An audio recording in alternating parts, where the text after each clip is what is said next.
Okay geng, tadi aku dah tanya lah orang tu. Smoking ada?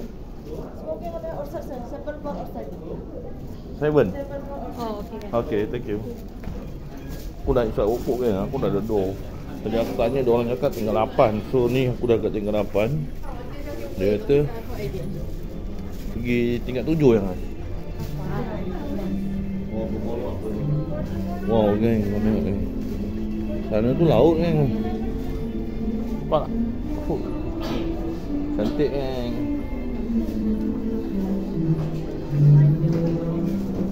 Ni semua tempat-tempat beer lah.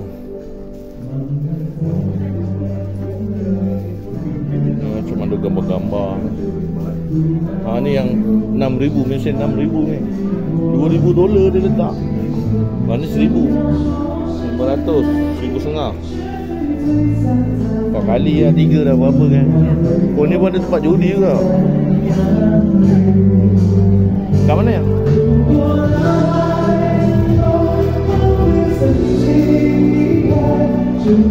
Wow. Ni tekah tempat Cina minum arak kan. Ada juga mesin jackpot. Masuk 10, cuci 30. Ni mesin. Sini ke? Apa? Aku nak cari tempat rokok kan. Aku dah ada dol. Ini kat aku sekarang ni kat tingkat 8.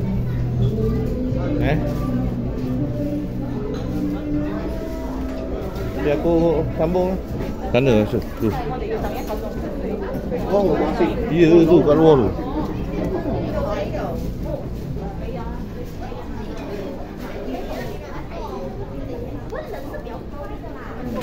Ha?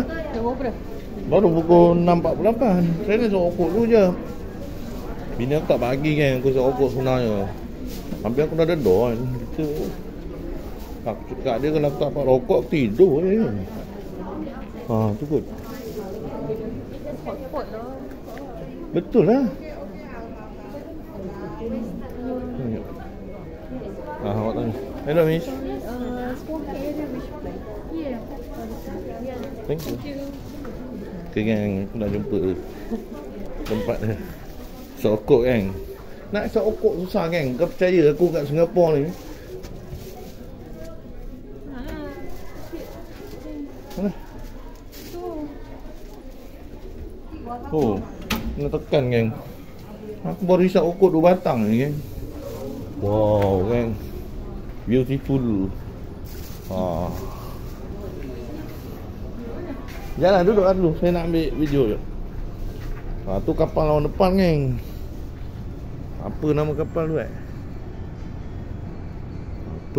Apa yang Tui Cruise. Kita punya Kampung Tui Kita ni Dream apa? Genting Dream. Geng kau tengok lah ni. Bilik aku tak ada koridor luar geng. Kau tengok. Sebab alam geng. Ni lah aku punya manager besar ni. Ni dia punya tepi geng. Kapal ni belum berlabur lagi. Belanjalah sikit view dia. Tu sana apa benda lah. Kapal besar-besar semua tu. Nak jumpa orang Melayu tak ada geng. Semua Chinese. Okey, aku sokok dulu batang 2. Nanti apa-apa aku Roger lagi.